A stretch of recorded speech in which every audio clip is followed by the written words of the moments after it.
রাধে রাধে বন্ধুরা, রাধারানীর পরিবারে তোমাদের সকলকে স্বাগত। আজকে আবার চলে এলাম সম্পূর্ণ অন্যরকম একটি রেসিপি নিয়ে। আমরা বাচ্চা বড় অনেকেই আছি পেঁপে পছন্দ করি না, তাদের জন্য এরকম একটি রেসিপি আমি নিয়ে আসলাম। দেখো, তার জন্য আমি প্রথমেই একটি পেঁপে ভালো করে ছুলে ধুয়ে পরিষ্কার করে নিয়েছি। এইবারে একটা গ্রেটারের সাহায্যে পেঁপেগুলোকে ভালো করে আমি গ্রেট করে নেব। দেখো, পেঁপে কিন্তু আমার গ্রেট করা হয়ে গেছে।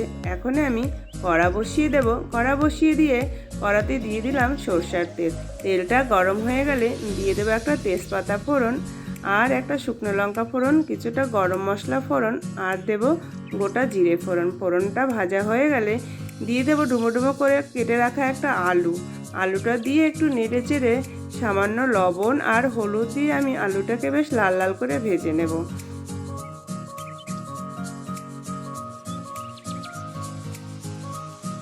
আলুটা ভাজা হয়ে গেলে এবারে আমি দিয়ে দেব আগে থাকতে কাঁচা ছোলা আর মটর ভিজিয়ে রেখেছিলাম সেইটা। ছোলা মটর দেওয়ার পরে দিয়ে দেব 2-3টে কাঁচা লঙ্কা ছিঁড়া আর দিয়ে দেব একটুখানি আদার রস দিয়ে ভালো করে একটু কষিয়ে নেব। কষানো হয়ে গেলে দিয়ে দেব গুঁড়ো মশলা, 1 চামচ জিরে গুঁড়ো, 1 চামচ ধনে গুঁড়ো, 1 চামচ ঝাল লঙ্কার গুঁড়ো আর দিয়ে দেবো 1 চামচ হলুদ গুঁড়ো, সামান্য পরিমাণে চিনি দিয়ে ভালো করে কষিয়ে এবারে দিয়ে দেব গ্রেট করে রাখা পেঁপেটাকে দিয়ে বেশ ভালো করে নেড়ে চেড়ে কষিয়ে নেব।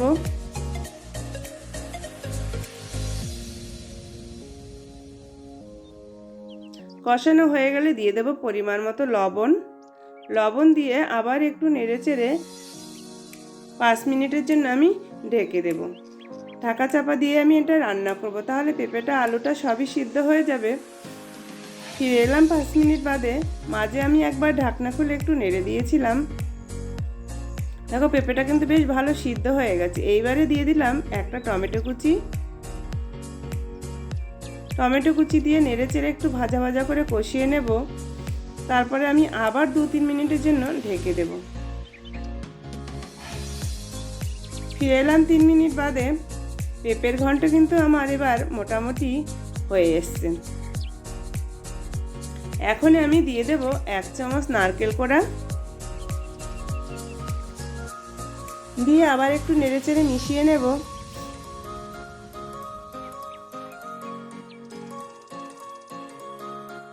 তারপরে আমি দেব যেটা ধনেপাতা কুচি। এখন দিলাম সামান্য পরিমাণে গরম মশলা আর দিয়ে দেব 1 চামচ ঘি।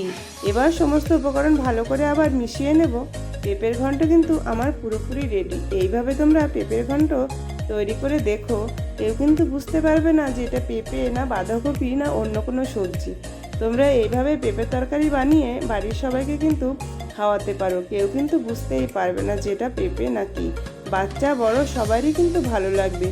আর এই রেসিপিটি রুটি, পরোটা, গরম ভাত সব কিছুর সাথেই দারুণ লাগে। বড়রা বা ছোটরা যারাই পেঁপে পছন্দ করে না তারা কিন্তু অনায়াসে খেয়ে নেবে। আমার এই পেঁপের রেসিপি তোমাদের কেমন লাগলো তোমরা আমাকে জানিও। এই রেসিপিটি যদি তোমাদের ভালো লাগে লাইক, শেয়ার, কমেন্ট করো। আর এরকম নিত্য নতুন রেসিপি পাওয়ার জন্য আমার চ্যানেলটিকে সাবস্ক্রাইব করে রাখার অনুরোধ রইল। আজ তাহলে আসি বন্ধুরা, দেখা হবে নতুন একটি রেসিপি নিয়ে। রাধে রাধে।